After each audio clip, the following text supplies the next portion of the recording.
કહેવાય છે કે કુદરતી સૌંદર્યની સાચી અસલ મજા માણવી હોય તો ગિરિમથક સાપુતારા છે।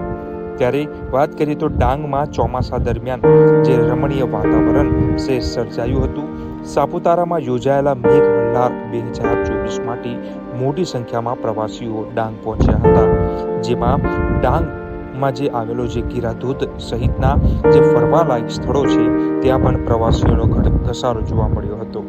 વરસાદને કારણે ડાંગનો ગીરાધોધ 16 કળાએ ખીલી ઉઠ્યો હતો। ગાઢ ધુમ્મસને પગલે આદિવાસી વિસ્તાર એવા ડાંગમાં આહલાદાયક વાતાવરણ સર્જાયું હતું। ડાંગ સાપુતારામાં આવતા પ્રવાસીઓને કોઈ અગવડતા ન પડે તે માટે તંત્ર દ્વારા પણ સુવિધાઓ કરવામાં આવી હતી।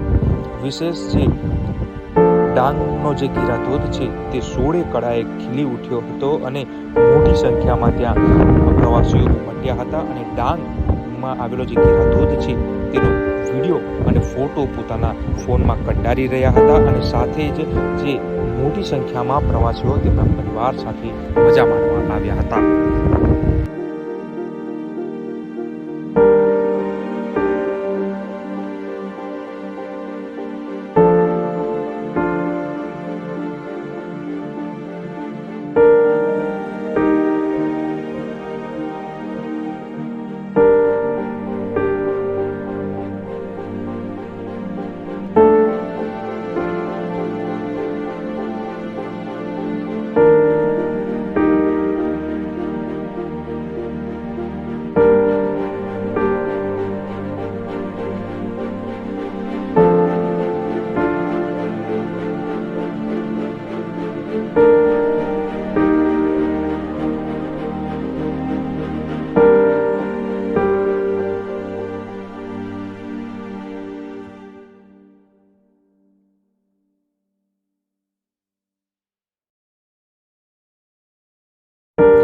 વરસાદનો જે માહોલ જામ્યો છે ત્યારે ગિરિમથક સાપુતારામાં આહલાદાયક વાતાવરણમાં જે વરસાદ પડ્યો છે ધોધમાર, જેને લઈને સમગ્ર વાતાવરણ ખીલી ઉઠ્યું છે। હવામાન વિભાગની આગાહી મુજબ સમગ્ર ડાંગ જિલ્લામાં વરસાદી માહોલ જામ્યો છે।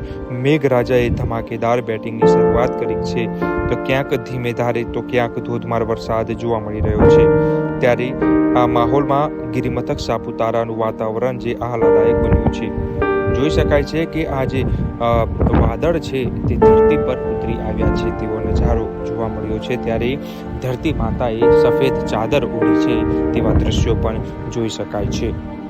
ત્યારે વાત કરીએ તો જે છેલ્લા કેટલાક દિવસથી ડાંગ જિલ્લામાં ચોમાસાની ઋતુને લઈને કુદરતી સૌંદર્યના 4 ચાંદ લાગ્યા છે। ત્યારે વરસતા વરસાદને પગલે ઘાટમાર્ગ ઉપર વાદળછાયું વાતાવરણ રહેતા ઝીરો વિઝિબિલિટીનો માહોલ રહ્યો હતો, જેના પગલે વાહન ચાલકોને પણ મુશ્કેલી જણાઈ હતી।